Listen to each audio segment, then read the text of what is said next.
Dr. Kahleová, I want to turn to you now. We've referenced the year 1918 on a couple of occasions.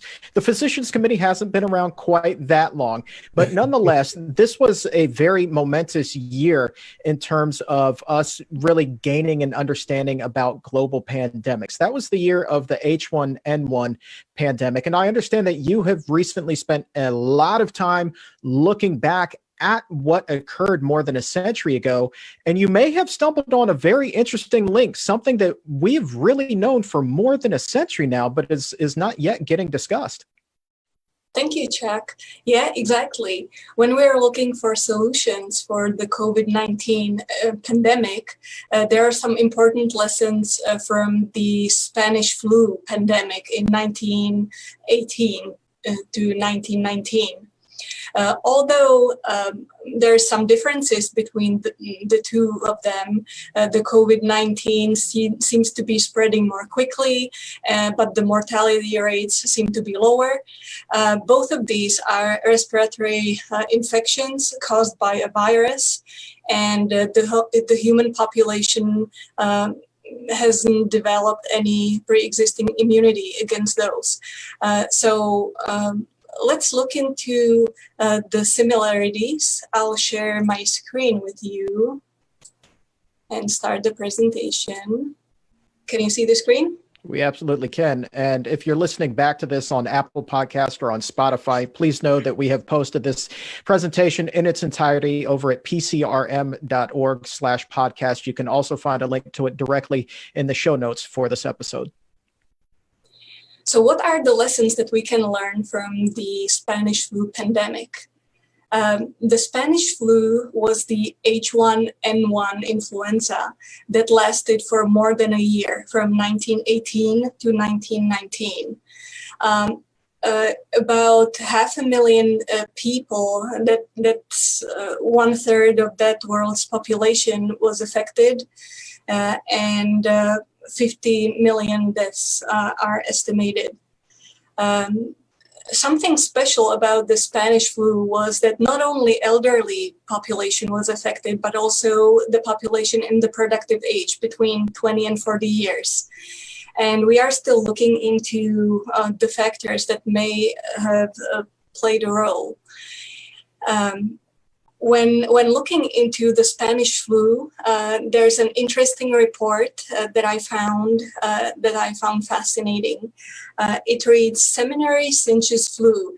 Hutchinson Institution makes a record combating disease. 120 exposed, 90 patients, no deaths, none very sick." Let's read the article, which is super short. On the authority of Dr. Fred Shepard, a health officer of Hutchinson City, it may be stated that no public institution in the state of Minnesota has up to date made a record in handling influenza, the worldwide epidemic that has swept millions into their graves, like that to the credit of the Hutchinson Seventh-day Adventist Seminary. The seminary, with 120 of its 180 students and teachers housed under one roof, which is a complete disaster, of course, for a pandemic, and that's why we have social distancing, right, to avoid quick spreading like this, was invaded by the malady 3 weeks ago. Symptoms of the malady developed with some 90 of these. And under the direction of Dr. Larson, a graduate physician, member of the seminary faculty, every person showing indication of sickness was at once put to bed, with a trained nurse taking temperature and watching for symptoms of the epidemic. If those symptoms developed, the patient was required to remain in bed. There were no drugs to be given, but with complete rest and quiet, when a carefully regulated diet, which we know was a plant-based diet based on grains, fruits, vegetables, and nuts, and fomentations that's hot towels applied to the throat, chest, and abdomen. This treatment in almost every case reduced the temperature of patients and in a day or so, they were apparently well. One reason why the mortality from Spanish flu was so high in the population and in the productive age may be the use of aspirin to reduce the temperature, which might have impaired the immune response, but also masked the symptoms, and that's why people were not staying in bed and getting the rest they needed. They might have dealt with the infection belatedly.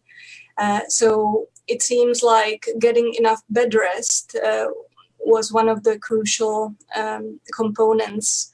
But a plant-based diet was not only able to help them overcome the viral infection, but it was also addressing boosting the immune system in other ways, and also addressing the underlying chronic diseases that might have been present.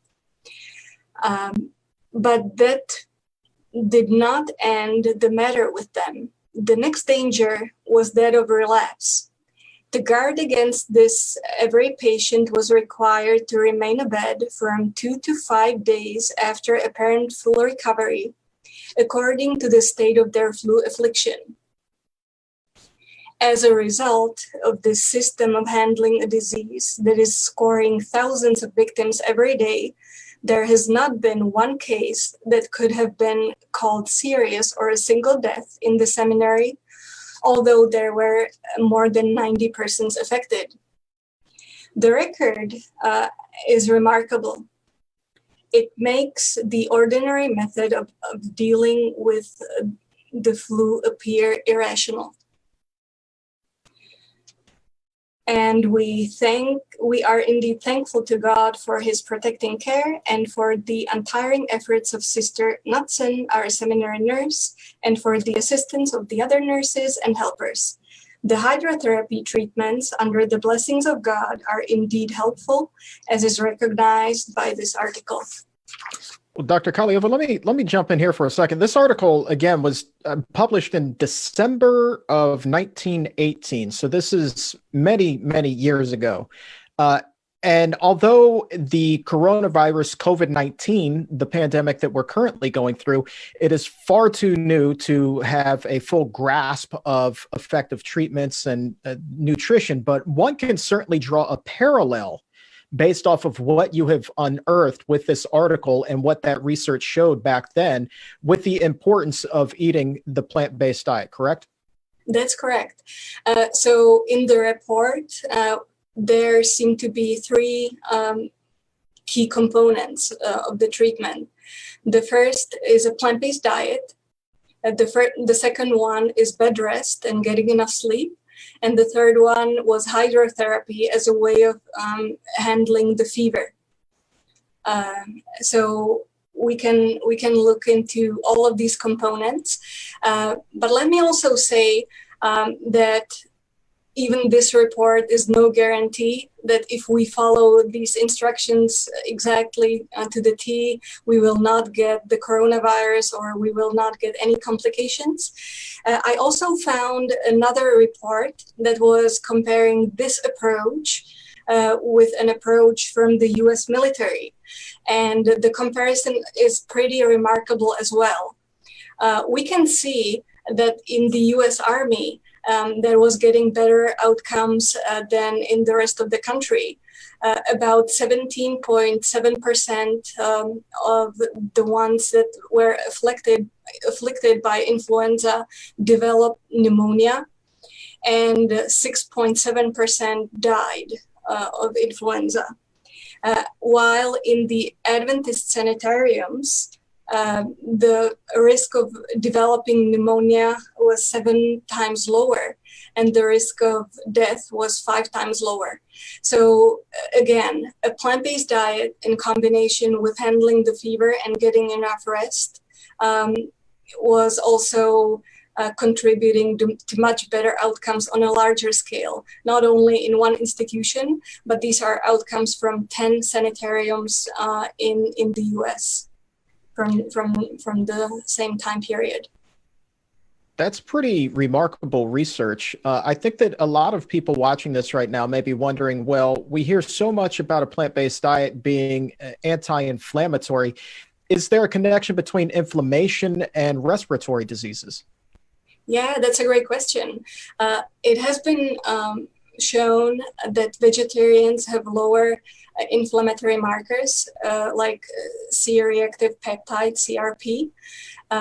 So definitely a plant-based diet seems to be anti-inflammatory, but there's also other components that go into this. Let me just review briefly the hydrotherapy and handling the fever. This was the only method back then before aspirin came to the market, and it seems to be an effective way how to boost the immune system even today, while handling fever with hot towels over the chest was important to boost the immune cells and the white blood cells locally and increase the temperature locally. When we are not sick, the opposite is true. Taking cold showers may boost our immune system. And randomized clinical trials in the Netherlands has shown that taking brief cold showers every day may reduce the sickness absences by 29%. So that's hydrotherapy. We can use water to prevent illness and also to treat it. Another important component was also getting enough rest and enough sleep. One randomized clinical trial that included 25 healthy young men who got their flu shot randomized them into one half of the men were sleep deprived, were getting only 4 hours of sleep a night versus normal sleep. And the antibody titers were less than half in sleep-deprived men. And we produce antibodies against viral infections either after vaccination or when we encounter the virus. So it doesn't make any big difference. Obviously, we want to be able to produce as many antibodies as possible. So it seems like getting enough sleep is one of the crucial components in our lifestyle, what we can do to boost our immune system and its ability to defend us against the viral infections. Another study was in 153 healthy men and women. And the study was tracking the sleep duration and efficiency measured as the amount of time actually asleep when you're in bed, and also how refreshed you feel in the morning. And the researchers administered a rhinovirus into their nose, and they were following the study participants for a few days. Those who were reporting shorter duration of sleep, less than 7 hours, were 3 times more likely to develop cold than those who were sleeping 8 hours or more. And those with a low sleep efficiency were 5.5 times more likely to develop cold versus those who reported an efficient sleep. So that was hydrotherapy, getting enough rest. And now we're getting into the plant-based diet part. Why would a plant-based diet? Can I jump in there for 1 second there? I think a lot of us are seeing that and say, well, less than 7 hours. I feel like I'm doing pretty good if I get 5 or 6. And so we really do need that full 8 hours sleep, it appears. Yeah, 1 in 3 Americans is sleep deprived. So this is a message that we need to hear. No kidding. This is the knowledge that we need to implement. Let's jump into the plant-based diet. Why would a plant-based diet improve your immune function? Before we go forward, let me just jump in real quick, if you don't mind, just because I think it's important for people to understand that these findings from 102 years ago are fascinating. And yet at the same time, it's important that we acknowledge this was not a randomized clinical trial. This was simply an observation. It also was not the same virus. It wasn't COVID-19. It was influenza A. So we really don't know if this is going to apply to COVID-19. We can't really be sure of that. And especially, I want people to not, I'm sure nobody would think that this doesn't mean we don't do all of the normal precautions, like hand washing and social distancing. These things are as important as ever. And if a person's sick, you need medical care just as much as ever. So with those cautions, I would say that nonetheless, these findings were quite remarkable because the similarities are also very important. This was a viral illness to which humans hadn't had prior exposure. So they had really no immunity. And that's why these conditions were so devastating. I mean, the one in 1918 and the one that we have now in 2020. And the fact of the matter is we don't have a treatment for it. All the treatments we have are supportive. So people back then had the same tools that we have now. The difference perhaps is that diets at that time were in many ways much simpler. And there were people who had meaty diets, and then in the Adventist seminary, they just, for whatever reason of their own, religious reasons, I guess, said that's not what we're going to have. And they had these very simple diets of vegetables and fruits and so forth with none of the junk that people are eating now. And so as a result, it was associated with a much better outcome. We can't say it was a cause and effect. Was it something else? Who knows? But as reluctant as a person, I think, should be to simply take these findings on face value, I don't think we should. At the same time, I think it's a mistake to just discount things like this and see, is there a lesson in there that we could learn and could test today? So anyway, with that preface, back to you, Hana, about the modern science of nutrition and immunity. Thank you, Neil.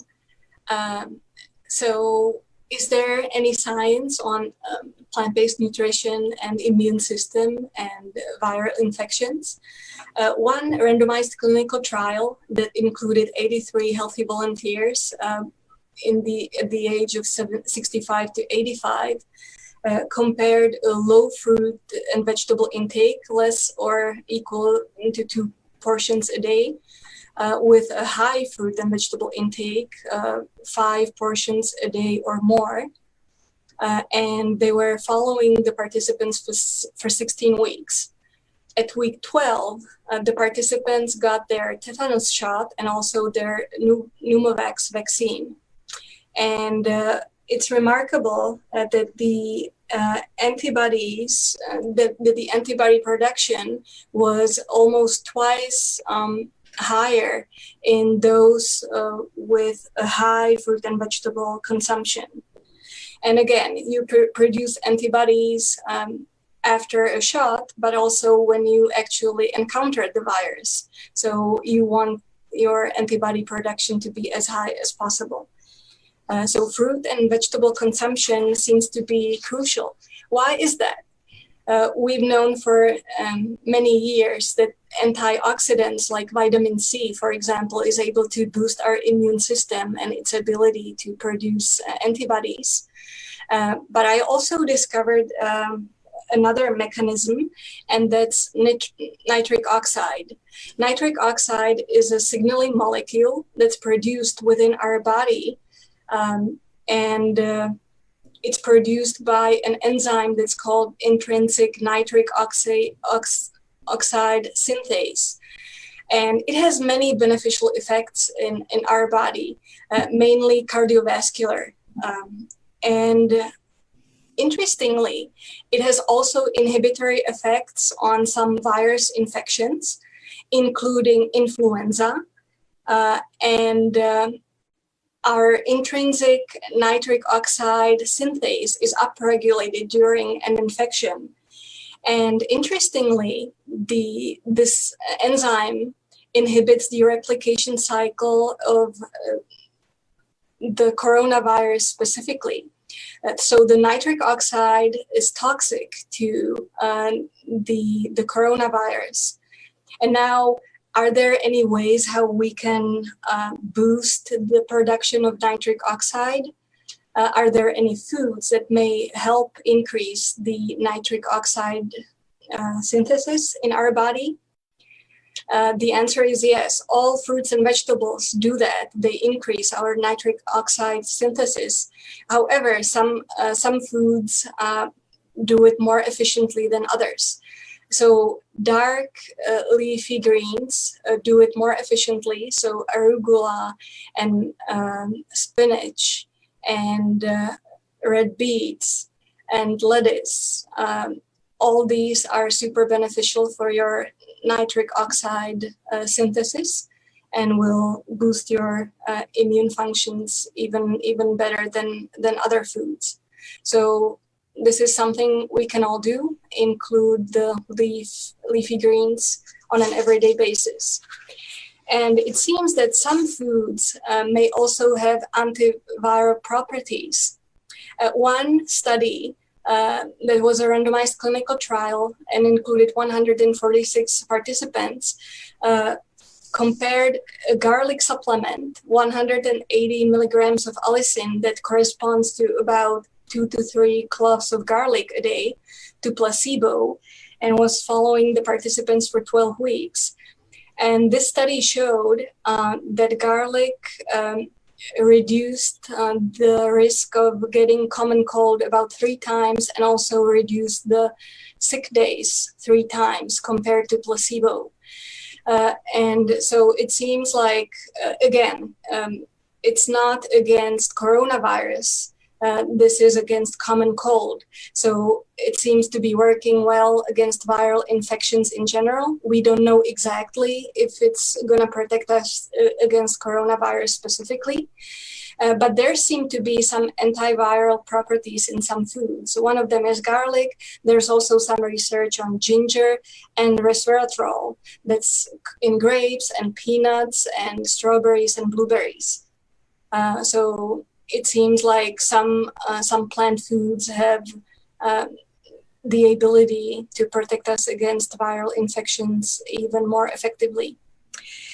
And it's important to note that most of the pandemics and the superflus occur during winter months when we get less sun exposure. So it's important to think about our vitamin D supplementation, which has been widely recommended. However, 95% of Americans are vitamin D deficient. So this is something we need to think about. Vitamin D prevents acute respiratory tract infections, and a meta-analysis of 25 randomized clinical trials has shown that vitamin D reduces the risk of respiratory tract infections by 12%. So if you don't get enough sunlight, get enough vitamin D from your supplement.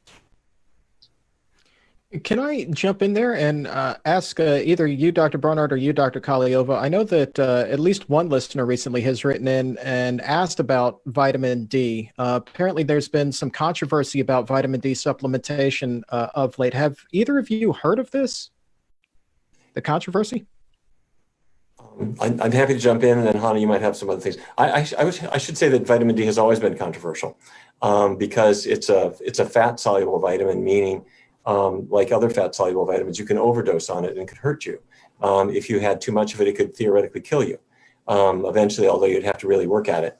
But what that has meant is that doctors have long debated about what's the right amount. And its natural source is sunlight. And if people aren't getting regular sunlight, which most people are not, then supplementing up to about 2,000 international units a day, most doctors would say that's okay. But that number has been very controversial. The risks of it are controversial. At what point is too much going to be a problem? Is testing appropriate? And I think, Dr. Kahleová, you're the expert on this, but my guess is that most people would say that testing is appropriate, despite the fact that almost everybody comes out low, and so people tend not to believe the test. My sense is that testing is worthwhile, and that if people are low, that it is useful to supplement. And there are probably a couple of benefits. The main benefit is that the benefit people know about is it helps you absorb calcium from your foods. It also seems to have an anti-cancer effect, although that remains controversial too. The evidence for it is not slam dunk, but it looks like higher vitamin D levels reduce cancer risk some. And then adding on to this, the idea that there might be some immune boosting and an antiviral effect is new, needs to be explored more, just as all of these things. But at the same time, the evidence there is certainly intriguing. Yeah, I absolutely agree. Most people will get some benefits from the supplements, and you can always check your levels during your regular checkup. It's a good vitamin to check. And, it should be said, I think, if this was kind of implicit in your question, Chuck, everything that we're talking about here, whether it's resveratrol or garlic or anything, we at the Physicians Committee are not selling any of these things. We're not necessarily clear on what is even on whether these are beneficial or not. I think, as Dr. Kahleová said very clearly, this is not COVID research. These are people who have been looking at other viruses over time. They've taken time to test them, to test various things, and bringing forward this evidence is simply an important way to look at what might be helpful against COVID. So if you're already washing your hands and you're already socially distancing, you're thinking, what the heck else can I do? Because so many people are doing those things are still getting sick. The question is, will my diet help? And the answer is, we don't know. But there is plenty of reason to think that diet does affect at least some viruses, the common cold virus, the influenza virus, other kinds of viruses. So let's test these, because if there's a way that we can reduce what doctors would call the mortality and the morbidity, that means the sickness and death that comes from these things, if foods could help, we want to make sure that we are not neglecting that possibility and are at least talking about what we know and hopefully encouraging people to, researchers to test these things. Dr. Kahleová, is there anything else with your presentation that you'd like to add? Yeah, I completely agree with Dr. Barnard. And, the case mortality is only 0.9% in those who don't have any comorbidities for coronavirus. However, it's 10.5% for those who have cardiovascular disease. So the benefit of adopting a plant-based diet right now is not only to protect yourself against the coronavirus, which we don't know exactly how much it will help you, but it's even more helping you to address the underlying disease, and this way it may help you even more in the long term. All right. Well, Dr. Kahleová, thank you so much for that presentation. If you wouldn't mind ending the share screen so we can come back up full screen for everybody. That was really interesting, dating all the way back to 1918, how long we've known about the importance of nutrition when it comes to fighting off viruses. And it is no coincidence that I think Seventh-day Adventists were the ones who were followed for that particular research. And that particular group has continued to be very, very just invaluable in terms of nutrition research for many, many years, going to the Adventist Health Study too, even. So interesting stuff. Again, we're going to post the full presentation up for you on pcrm.org/podcast, as well as a link to it in the episode notes below if you're listening to this on Apple Podcast or on Spotify, wherever it is that you get your audio from. That's where you can find the Exam Room.